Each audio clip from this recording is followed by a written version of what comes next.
Hey, I'm Gene Goldman, and today is Monday, December 12th. Here's a look at the week ahead.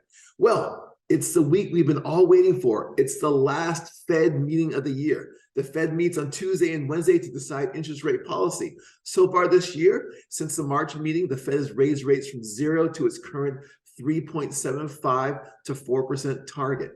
So looking at this week's meeting, three things to expect from the Fed. Number one, the Fed raises rates by 0.5%.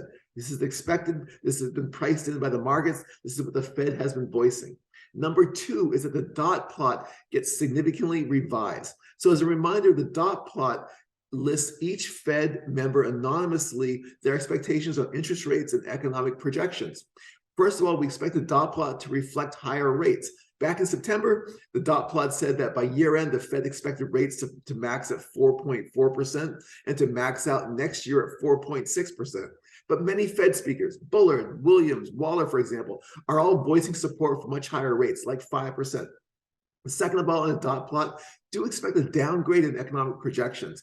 Higher rates are really impacting the economy, and we do expect this to be reflected in the dot plot. The third thing from the Fed meeting is Powell's press conference. So many thought that Powell's speech, Powell's the head of the Fed, of course, his speech was very dovish. There may be a pushback in the press conference. He may push back on some of this ideology. So this really worries us the most. So our overall takeaway this week, some big data readings. We get CPI on Tuesday, which is the first day of the Fed meeting. We get regional manufacturing surveys, first look at December's economy.